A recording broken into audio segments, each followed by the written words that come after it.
এটা হচ্ছে techno Camon 30s pro এবং এটাই দিচ্ছে সবচেয়ে কম দামে এআই যুক্ত ক্যামেরা। প্রথমে একটা কথা বলে দিই, এটার বক্সে কিন্তু মেনশন করা আছে যে 16 জিবি র্যাম। বিভ্রান্ত হবেন না, এটা কিন্তু 16 জিবি র্যামের ফোন না, এটা হচ্ছে 8 জিবি র্যাম। সাথে আরও এক্সট্রা 8 জিবি র্যামকে আপনি যুক্ত করে 16 জিবি র্যাম বানাতে পারবেন। তার সাথে পাবেন 256 জিবি স্টোরেজ। যেহেতু এটা ক্যামেরা ফোন, তো প্রথমে ক্যামেরা নিয়েই কথা বলবো। আর যারা গেমার আছেন তারা নড়ে চড়ে বসুন, কারণ গেমিং নিয়েও বিস্তারিত কথা বলবো আজকের এই ভিডিওতে। তার সাথে ডিজাইন, ডিসপ্লে, ব্যাটারি ব্যাকআপ এবং এটার দামই বা কত সেটা নিয়েও আলোচনা করব আজকের এই ভিডিওতে। তো চলুন ভিডিওটা শুরু করা যাক। ভিডিওটা শুরু করার আগে আপনাকে বলবো, আপনি যদি আমার চ্যানেলে নতুন হয়ে থাকেন তাহলে দয়া করে আমার চ্যানেলটাকে সাবস্ক্রাইব করে দিবেন, কারণ আমি 100 সাবস্ক্রাইবারের খুব কাছাকাছি আছি। প্রথমে কথা বলা যাক এই ফোনটার ডিজাইন সম্পর্কে। এই ফোনটার পুরোটাই কিন্তু প্লাস্টিক বিল্ড, তাই দেখতে কিন্তু মারাত্মক লাগছে। ফিনিশটা কিন্তু টপ নচ করেছে, আর সামনে পিছনে দুই দিকেই কিন্তু কার্ভ করা হয়েছে।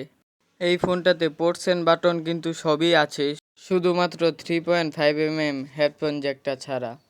নিচের দিকে রয়েছে SIM slot, type C port এবং স্পিকার গ্রিল, আর উপরে রয়েছে আয়ার ব্লাস্টার, মানে এই ফোনটা দিয়ে আপনি রিমোট কন্ট্রোল হিসেবে ব্যবহার করতে পারবেন।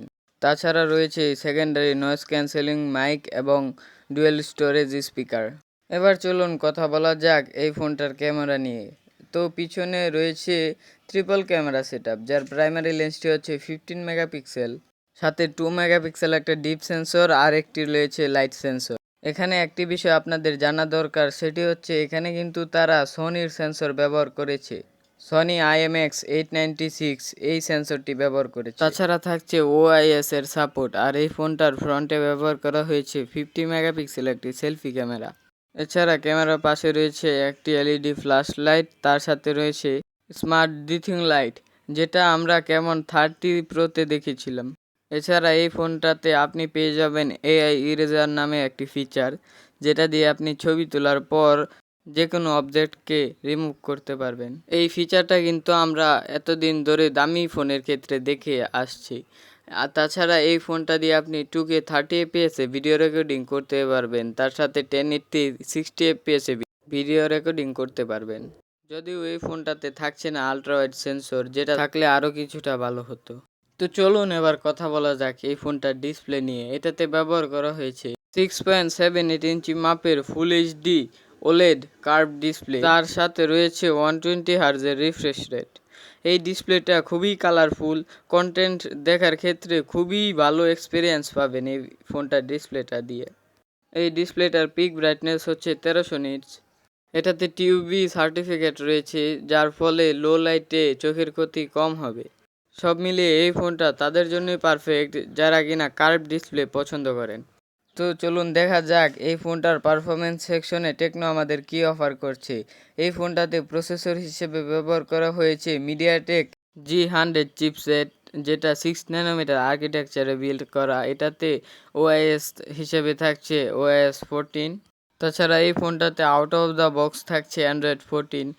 তাছাড়া এই ফোনটাতে যে প্রসেসর ব্যবহার করা হয়েছে সেটি একদমই নতুন একটি প্রসেসর, যেটা 4G সাপোর্ট করে। এই ফোনটাতে র্যাম হিসেবে রয়েছে 8 জিবি র্যাম, আরও 8 জিবি র্যামকে যুক্ত করে 16 জিবি পর্যন্ত র্যাম ব্যবহার করতে পারবেন। তাছাড়া এই ফোনটাতে রয়েছে 256 জিবি ইন্টারনাল স্টোরেজ। তো সর্বশেষ কথা বলা যাক এই ফোনটার ব্যাটারি সেকশনে। এই ফোনটাতে রয়েছে 5000 mAh ব্যাটারি, সাথে থাকছে 45 ওয়াটের ফাস্ট চার্জার।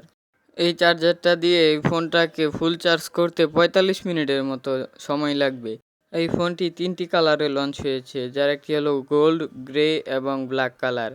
তো সর্বশেষ কথা বলা যাক এই ফোনটার প্রাইস নিয়ে। এই ফোনটার গ্লোবাল মার্কেটের প্রাইস হিসাব করলে এই ফোনটার বাংলাদেশের প্রাইস হতে পারে 20 থেকে 25 হাজার টাকার মধ্যে।